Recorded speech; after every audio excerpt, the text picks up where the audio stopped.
Hoy vamos a hablar de uno de los asesinatos más horribles de Australia, el asesinato de John Crass. En febrero de 2000, Catherine Narr asesinó brutalmente, decapitó y desolló a su novio John Crass, sirviéndolo en un plato para alimentar a sus hijos. Esta historia tiene muchos detalles, por lo que se recomienda discreción al oyente. Vamos a adentrarnos en ella. Catherine Murray Narr nació el 24 de octubre de 1955. Sus padres, Jack y Barbara, vivían en el pequeño y conservador pueblo de Aberdeen, en el Valle Hunter de Nueva Gales del Sur. Sin embargo, debido al romance de Barbara con el amigo y compañero de trabajo de su esposo, Can Narr, y la reacción de la comunidad, Barbara y Can se vieron obligados a mudarse a Maury. Barbara y Jack tenían 4 hijos, pero ninguno de ellos se fue con Barbara tras el escándalo. El padre de Catherine, Can, era un alcohólico violento y repugnante que violaba a su esposa hasta 10 veces al día. Barbara a menudo hablaba de su vida sexual con sus hijas y les decía cuánto odiaba el sexo y a los hombres. Catherine asistió a la escuela secundaria Muswell Brook. Era una solitaria y sus antiguos compañeros la recuerdan como una acosadora. Era conocida por llevar un cuchillo en sus botas y, en una ocasión, amenazó a un grupo de chicos con un cuchillo. Incluso algunos de sus amigos le temían. Sin embargo, cuando Catherine no estaba furiosa, se decía que era una estudiante modelo. Su hermano menor, Shane, también dijo que era muy cariñosa con él y siempre recogía animales heridos como gatos, perros y pájaros, los llevaba a casa, los curaba y los dejaba ir. Catherine dejó la escuela a los 15 años y apenas sabía leer o escribir. Su primer trabajo fue en una fábrica de ropa, del cual se fue después de 12 meses. Luego consiguió su trabajo soñado en el matadero local, cortando vísceras, y pronto fue ascendida a deshuesadora. A Catherine le dieron su propio juego de cuchillos, que colgaba sobre su cama para tenerlos a mano si los necesitaba. Este fue un hábito que mantuvo en todos los lugares donde vivió. Catherine conoció a David Calvert, un amigo cercano de su hermano, en 1973. Se casaron en 1974. La boda no fue gran cosa, llegaron al servicio en una motocicleta y David estaba completamente borracho. Antes de la boda, la madre de Catherine le dio un consejo a David: cuida de esta o te matará. No pienses en engañarla o te matará. Y eso fue lo que le dijo su madre. Pocas horas después de la boda, David experimentó cuán loca estaba Catherine cuando despertó con ella sobre él, tratando de estrangularlo. Estaba enojada porque él se había quedado dormido después de tener sexo solo 3 veces. El matrimonio fue violento y, en una ocasión, Catherine, estando embarazada, se enfureció tanto porque David llegó tarde a casa que quemó toda su ropa y zapatos. Luego le golpeó en la cabeza con una sartén. David, temiendo por su vida, corrió a la casa de un vecino, donde se desplomó. Fue tratado por una fractura grave en el cráneo. Aunque la policía quería acusar a Catherine, ella convenció a David de retirar los cargos. David no pudo soportar más el abuso y, en mayo de 1978, poco después del nacimiento de su primera hija, Melissa, se mudó a Queensland con otra mujer que también estaba embarazada. Esto llevó a Catherine al borde del colapso y al día siguiente se la vio empujando el cochecito de su bebé y lanzándolo violentamente de un lado a otro. Catherine fue internada en el hospital. Sin embargo, una vez dada de alta, como acto de venganza contra David, tomó a su bebé de 2 meses, Melissa, y la colocó en una vía férrea.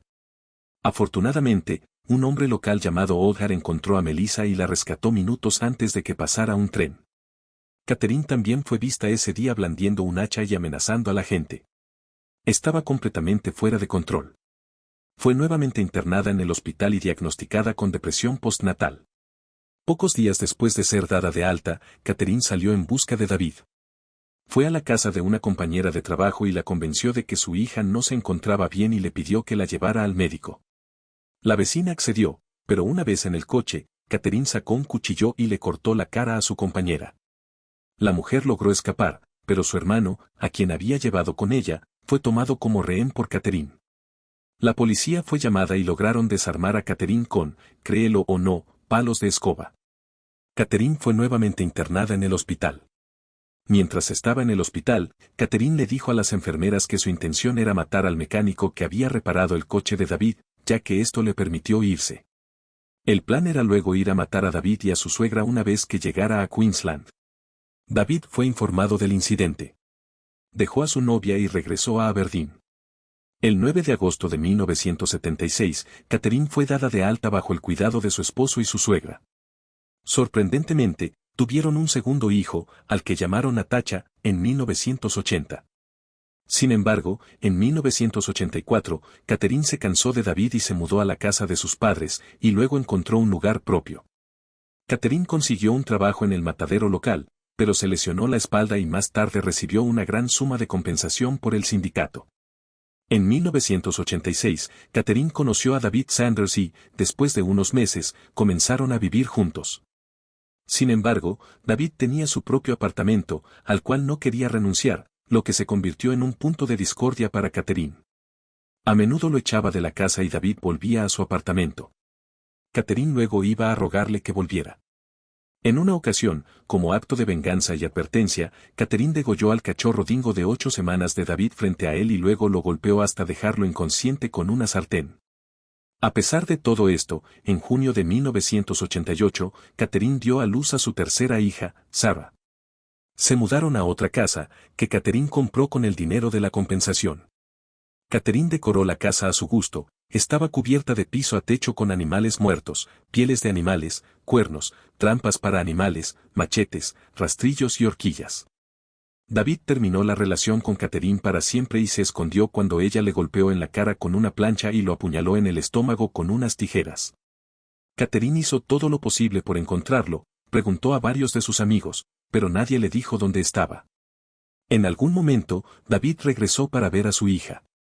La extrañaba. También regresó por algunas de sus pertenencias. Sin embargo, Catherine tenía una orden de restricción contra él. Había dicho a la policía que era ella quien tenía miedo de David. Catherine luego conoció a John Chillingworth y, en 1991, dio a luz a un niño, al que llamaron Eric. La relación con John duró unos 3 años, ya que Catherine dejó a John por el hombre con quien estaba teniendo una aventura, su nombre era John Price. John Charles Thomas Price nació el 4 de abril de 1955. John tenía una gran red de amigos, era muy querido y tenía la reputación de ser un trabajador arduo y una persona muy agradable. También era conocido cariñosamente como Pricey. Su único defecto era que era un bebedor empedernido. John tenía 3 hijos, uno estaba casado, otro vivía con su novia y el menor vivía con su exesposa. A pesar de conocer la reputación de Catherine, John permitió que ella se mudara con sus 2 hijos menores. Sin embargo, al igual que en todas sus relaciones, empezaron a aparecer grietas. Catherine comenzó a registrar artículos que John había tomado de las minas donde trabajaba, artículos como viejas aspiradoras y un botiquín de primeros auxilios caducado, y envió estas grabaciones a su jefe, lo que finalmente hizo que lo despidieran. John había trabajado en las minas durante 17 años. Catherine hizo esto puramente por despecho porque John se negó a casarse con ella. Los amigos y la familia de John desesperadamente querían que él se deshiciera de ella. John rompió con Catherine, sin embargo, después de unos 3 meses, regresó con ella. La violencia de Catherine comenzó a escalar, tal como lo había hecho en sus relaciones pasadas. En un momento, ella le pidió a su sobrino que robara el coche de John, lo quemara y luego le arrojara ácido de batería en la cara. Su sobrino se negó. En otra ocasión, durante una discusión, Catherine apuñaló a John en el pecho con un cuchillo. Nuevamente, los amigos y la familia de John le aconsejaron que se deshiciera de ella, pero desafortunadamente no siguió su consejo. A medida que la violencia escalaba, John se volvía cada vez más temeroso de lo que podría pasar y comenzó a confiar en su jefe. Cada vez que ocurría un incidente, ya fuera Catherine golpeándolo, pegándole o gritándole, él se lo contaba a un amigo para que, si algo le pasaba, ellos pudieran dar testimonio. John quería desesperadamente que Catherine saliera de su casa y en una ocasión llamó a la policía para que la echaran. Sin embargo, la policía le dijo que tendría que obtener una orden judicial, lo cual enfureció a John ya que esa era su casa. John estaba atrapado. 2 días antes de que John fuera asesinado, tuvieron una discusión y Catherine se abalanzó sobre John con un cuchillo. Sin embargo, al día siguiente, la policía llegó a la casa de John con una orden de protección que Catherine había sacado en su contra. Ella había llamado a la policía y acusado a John de ser violento con ella. El 29 de febrero de 2000, el día de su asesinato, John fue al tribunal ya que quería que Catherine saliera de su casa. Le dijo al tribunal que la noche anterior se había despertado con Catherine al pie de su cama con la mano detrás de su espalda. Saltó de la cama, sin embargo, Catherine estaba de pie frente a un espejo y solo entonces pudo ver que ella no tenía nada en la mano. El tribunal le otorgó una orden de restricción, sin embargo, ambos ignoraron la notificación legal que tenían el uno contra el otro, lo que llevaría a consecuencias devastadoras. El colega de John le suplicó que no fuera a casa, pero John estaba preocupado de que Catherine lastimara a sus hijos si no podía llegar a él. Antes de llegar a casa, John se detuvo en la casa de un vecino para tomar unas cervezas y, antes de dirigirse a casa, le dijo al vecino que si veía su camioneta aún estacionada en la entrada por la mañana, llamara a la policía. John fue a casa y se quedó dormido. Catherine había organizado que su hija Natasha cuidara a sus hijos menores esa noche. Llegó a la casa de John alrededor de las 11 de la noche. Todavía tenía las llaves, así que se dejó entrar. John se despertó cuando Catherine llegó. Vieron algo de televisión, luego se ducharon. Catherine se puso un sexy negligé negro, tuvieron sexo y se durmieron. A la mañana siguiente, el vecino de John notó su camioneta aún en la entrada, lo cual era inusual ya que John siempre salía antes que él. Sus colegas de trabajo también estaban preocupados porque John no había aparecido para trabajar ni había llamado para decir que llegaría tarde. Sus colegas decidieron llamar a la policía. La policía llegó a la casa de John alrededor de las 8:10 de esa mañana. El oficial Scott Matthews y el oficial Graham Folono fueron los primeros en llegar. Llamaron a la puerta, pero no hubo respuesta. Sin embargo, notaron algo de sangre en la puerta. Miraron por la ranura de la puerta y notaron lo que parecía ser una cortina arrugada colgando. Los oficiales decidieron dirigirse a la parte trasera de la casa y rompieron la puerta trasera. Nuevamente notaron lo que parecía ser la cortina que habían visto desde la puerta principal. Al acercarse, el oficial Matthews pensó que era algún tipo de manta o cobertura, así que usó su brazo izquierdo para empujarla a un lado e inmediatamente sintió un frío en su brazo izquierdo. Miró hacia abajo y su brazo estaba cubierto de sangre. El oficial Matthews no entendía por qué estaba sangrando. Pensó que se había lesionado cuando rompió la puerta trasera. Pocos sabían que estaban a punto de enfrentar la escena más horripilante, macabra y espantosa que jamás presenciarían. El oficial Furlonger pronto se dio cuenta de que lo que pensaban que era una cortina o manta era en realidad una piel humana, sin la cabeza. Después de tener sexo, John se quedó dormido. Catherine sacó un cuchillo y comenzó a apuñalarlo en la espalda. John logró saltar de la cama y correr por el pasillo. Sin embargo, Catherine estaba justo detrás de él, aún apuñalándolo en la espalda y el cuello.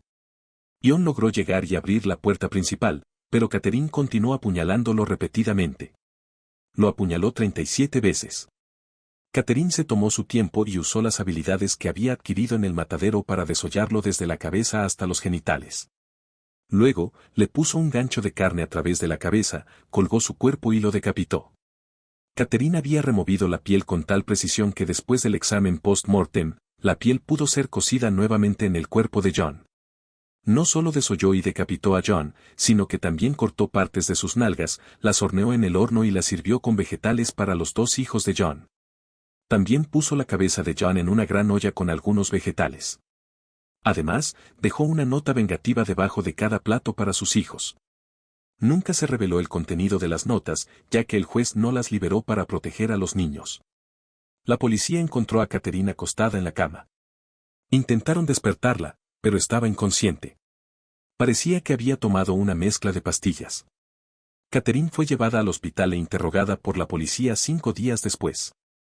Durante la entrevista, Catherine afirmó que no podía recordar nada. No puedo recordar nada. No reveló absolutamente nada sobre lo que había sucedido. Sin embargo, admitió que había matado a John, alegando que había cometido este acto espantoso debido a la violencia doméstica severa que había experimentado en su vida, incluida la de John. Catherine ahora estaba tratando de girar la narrativa de que ella era una víctima de abuso doméstico. Sin embargo, durante la investigación encontraron que Catherine se había lavado, cambiado de ropa, había robado la billetera de John, había dejado la escena espantosa y había ido a un cajero automático y usado la tarjeta de John para retirar $1000. El dinero nunca fue encontrado. La policía entrevistó a las exparejas de Catherine y se hizo bastante evidente que Catherine no era una víctima de violencia doméstica, sino una perpetradora. Su hermano también le dijo a la policía que Catherine había dicho que mataría a John y se saldría con la suya porque pensarían que estaba loca. Menos de un año después del asesinato de John, su familia enfrentaría a Catherine en la corte. Inicialmente, Catherine se declaró no culpable, sin embargo, a medida que el juicio comenzaba, cambió su declaración a culpable. Durante el juicio, Catherine fue vista por 3 psiquiatras y todos la diagnosticaron con un trastorno de personalidad, que no es una enfermedad psiquiátrica. Así que, básicamente, Catherine estaba cuerda en el momento del asesinato. Catherine Nat se convirtió en la primera mujer en ser sentenciada a cadena perpetua sin posibilidad de libertad condicional. Catherine no mostró ningún remordimiento e incluso tuvo el descaro de apelar la sentencia ya que pensó que era demasiado severa. Perdió la apelación. Catherine nunca ha revelado por qué tomó la vida de un hombre de manera tan brutal. Afortunadamente, nunca volverá a caminar entre los civilizados.